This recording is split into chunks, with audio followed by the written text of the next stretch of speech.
साथियों, Israel Hamas के बीच चल रही लड़ाई किस तरह लोगों की जान ले रही है, इस बात का अंदाजा आप गजा के मौजूद हालात से लगा सकते हैं, क्योंकि इजरायली सेना के हमले की वजह से इस समय सभी अस्पतालों की हालत नाजुक है और लोग जान बचाने के लिए हॉस्पिटल जाने के बजाय उल्टा हॉस्पिटलों से भाग रहे हैं। हालांकि अस्पतालों पर हमला करने के लिए पूरी दुनिया में इजराइल की आलोचना हो रही है और ये देश सबकी नजरों में विलन बन रहा है, लेकिन इसके बावजूद अपनी छवि की परवाह किए बिना इजराइल लगातार हॉस्पिटलों को अपना निशाना बना रहा है। अब इजराइल आखिर ऐसा क्यों कर रहा है? क्या वजह है कि गजा के हॉस्पिटल मुर्दा घर बनते जा रहे हैं और ये युद्ध किस गलत दिशा में आगे बढ़ रहा है? आइए इन सब चीजों की डिटेल में चर्चा करते हैं। दोस्तों, इजराइल की सेना इस समय गजा के अस्पतालों को अपना निशाना बना रही है और उनके हमलों की वजह से इन हॉस्पिटल्स की हालात इतनी नाजुक हो चुकी है, लोग यहाँ ठीक होने की जगह उल्टा मौत का शिकार बन रहे हैं। अभी अभी गजा के सबसे मुख्य अस्पताल में से एक अल शिफा के बारे में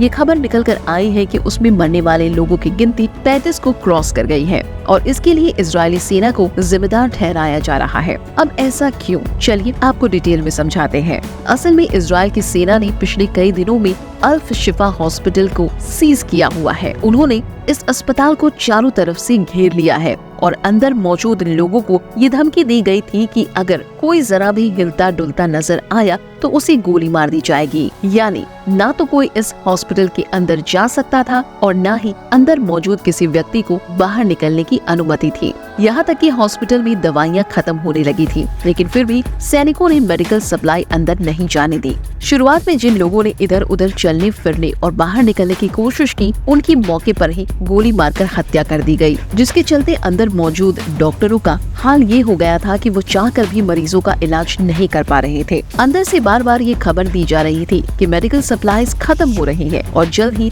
इस चीज को हटाया नहीं गया तो लोगों का मरना शुरू हो जाएगा। यहाँ तक कि ये खबर इंटरनेशनल मीडिया में भी फैल गई थी और दुनिया के कई देश की तरफ इजराइल द्वारा इस हॉस्पिटल को निशाना बनाने के लिए मना किया गया था, लेकिन इजरायली सेना ने किसी की एक न सुनी और उन्होंने हॉस्पिटल को इस तरह सीज रखा। डॉक्टर बार बार विनती करते रहे कि हॉस्पिटल में दवाइयाँ और फ्यूल आने दिया जाए, पर इजरायली सैनिकों पर इन सब विनतियों का कोई असर नहीं पड़ा। आखिरकार दवाइयाँ और फ्यूल की कमी से हॉस्पिटल में लोगों ने दम तोड़ना शुरू कर दिया। आप सोच रहे होंगे कि हॉस्पिटल में भला फ्यूल की क्या जरूरत? असल में गजा के अंदर बमबारी के चलते बिजली कई घंटों के लिए गायब हो जाती है, बल्कि ज्यादातर इलाकों में तो बिजली को पूरी तरह से काट दिया गया है। अब हॉस्पिटल में क्योंकि वेंटिलेटर से लेकर इंक्यूबेटर तक बहुत सारी ऐसे इक्विपमेंट होते हैं जिन्हें चलाने के लिए बिजली की जरूरत होती है, इसीलिए इस तरह की कंडीशन में हॉस्पिटल का जनरेटर हमेशा ऑन रहना चाहिए। लेकिन इजराइल के सैनिकों ने जनरेटर के लिए फ्यूल को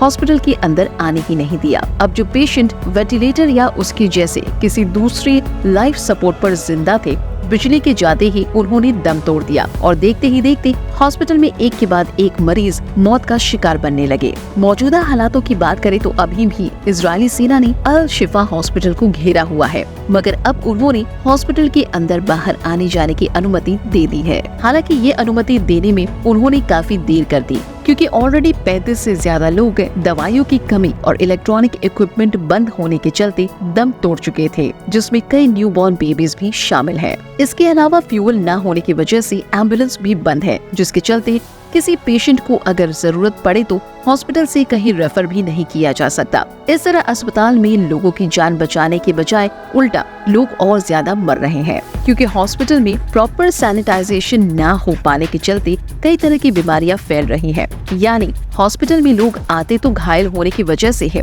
लेकिन फिर यहाँ फंसकर अलग अलग बीमारियों का शिकार हो जाते हैं और घावों की वजह से उनके शरीर इतने कमजोर हो चुके होते हैं कि वो थोड़ा सा बीमार होकर ही दम तोड़ देते हैं। हॉस्पिटलों की हालत का अंदाजा आप इस चीज से लगा सकते हैं कि अभी 4 दिन पहले जहां अल शिफा हॉस्पिटल में 10,000 लोग मौजूद थे, वहां अब सिर्फ 3500 लोग रह गए हैं। असल में उन 10,000 लोगों में से 1500 मरीज थे, 1500 मेडिकल वर्कर और बाकी के 7,000 वो बेघर फिलिस्तीनी नागरिक थे जो सर छुपाने के लिए यहाँ रुके थे। लेकिन अब उन 1500 मरीजों में से सिर्फ 600, 1500 हेल्थ वर्कर्स में से 400 और 7,000 फिलिस्तीनी नागरिकों में से 2500 लोग बाकी रह गए हैं। और इसका कारण है इजरायली सेना द्वारा अस्पतालों पर लगातार हमला करना और उन्हें अपना निशाना बनाना। करना। लोगों को समझ आ गया है कि बाहर शायद वो किसी तरह से जिंदा बच जाए, लेकिन अगर हॉस्पिटल में रुके तो उनकी मौत निश्चित हो गई है। और यही सोचकर गजा के लोग अस्पताल में जाने से घबरा रहे हैं। अब यहाँ सवाल ये उठता है कि हॉस्पिटल पर हमला करना तो वॉर क्राइम की श्रेणी में आता है और ऐसा करने के लिए इजराइल की पूरी दुनिया में आलोचना भी हो रही है। फिर भी इजराइल की सेना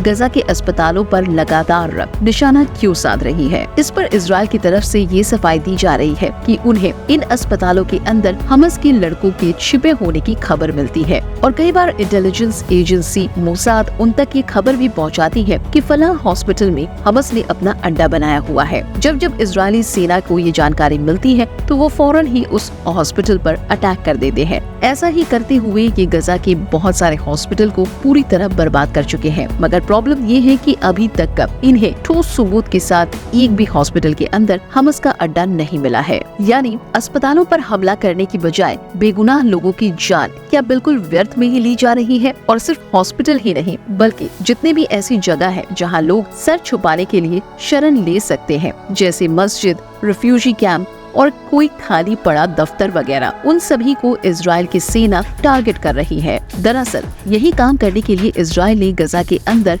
अपनी पैदल सेना को उतारा हुआ है। इन सिपाहियों का टारगेट हमास के ठिकाने को ढूंढना और उसके लड़कों को खत्म करना है। इसीलिए इन सैनिकों ने छापामार नीति अपनाई हुई है। यानी ये हर रोज गजा के अलग अलग इलाकों पर रेड मारते हैं और वहाँ जो भी इंसान इन्हें हमास से जुड़ा हुआ नजर आता है उसे ये मार डालते हैं। इजराइल की ये जमीनी सेना जब से इस मिशन पर निकली है हजारों लोगों की जान ले चुकी है, लेकिन उन मरने वाले लोगों में कितनों का सच में हमास के साथ कोई संबंध था ये कह पाना मुश्किल है, क्योंकि इजराइल की सेना के हिसाब से उन्होंने अभी तक जितने भी लोगों को मारा है वो सभी हमास से जुड़े हुए थे। लेकिन फिलिस्तीन की तरफ से जारी किया गया डेटा कुछ और ही कहानी बयां करता है। आप चाहे तो खुद भी बहुत आसानी से ये निष्कर्ष निकाल सकते हैं कि इजराइल द्वारा मारे गए लोगों का सच में हमास से कोई संबंध था या नहीं। इसके लिए बस आपको मरने वाले लोगों की लिस्ट देखनी है और उन लोगों की उम्र पर नजर डालनी है। गजा के जो 11,500 लोग अब तक मरे हैं उनमें से लगभग आधे ऐसे बच्चे हैं जो नाबालिग की कैटेगरी में आते हैं और इसमें से बहुत बच्चे इतनी कम उम्र के हैं जो चलना भी नहीं जानते थे। अब इन बच्चों का हमास के साथ कोई संबंध हो सकता है या नहीं,